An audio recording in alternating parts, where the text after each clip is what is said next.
J'aimerais te rapporter quelques corrections. Premièrement, sur le fait que tu as dit qu'Athman il a brûlé des Corans. Oui, et ça c'est connu chez les sunnites. Hein. C'est pas moi qui l'ai dit. Bon, je vais t'expliquer. Je vais essayer de faire très très court. En réalité, c'est pas Athman qui a écrit, Athman ben Affan qui a écrit le Coran. Celui qui l'a écrit en premier, c'était Abu Bakr as-Siddiq. La première année après la mort du prophète. C'est lui qui l'a écrit en premier. Ce livre-là, il était chez Abu Bakr as-Siddiq jusqu'à sa mort, jusqu'à ce qu'il n'ait plus calife.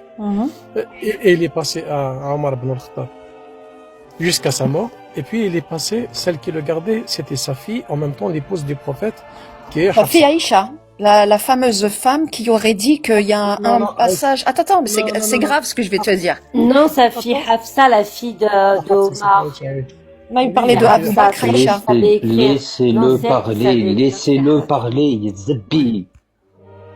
Oui, donc celle qui le gardait en la troisième personne, c'était Hafsa, la fille d'Omar. C'est elle qui a gardé les copies du Coran. Et après, jusqu'à l'arrivée à cette époque-là, c'était Athman ben Affan qui était le calife.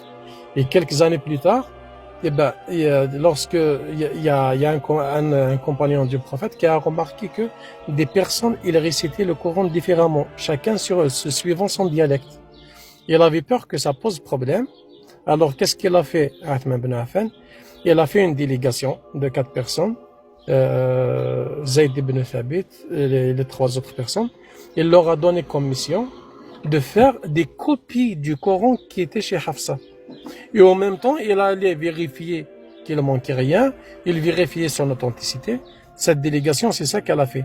Il leur a demandé de l'écrire de l'écrire. Ici, ils divergent sur un mot. Chacun, il leur dit, on va l'écrire suivant mon dialecte à moi.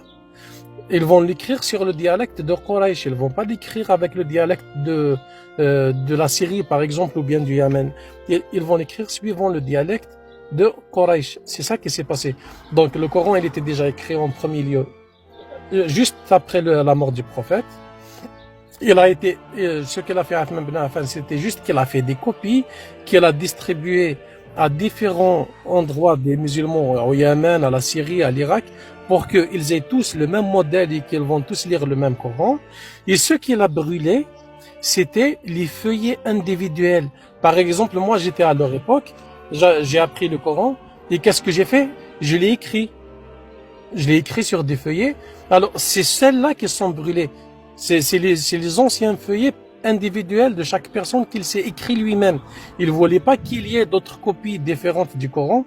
Il a voulu préserver une seule copie authentique. C'est celle qu'il a fait avec, comme je t'ai dit, la commission qui s'est chargée de vérifier l'authenticité de tout ce qu'il y avait dans ce Coran-là. Tout simplement. Ne dis pas que Athman, il a brûlé un Coran. Tout simplement, il a dit. Tu nous as tordu. Je voulais te poser une question.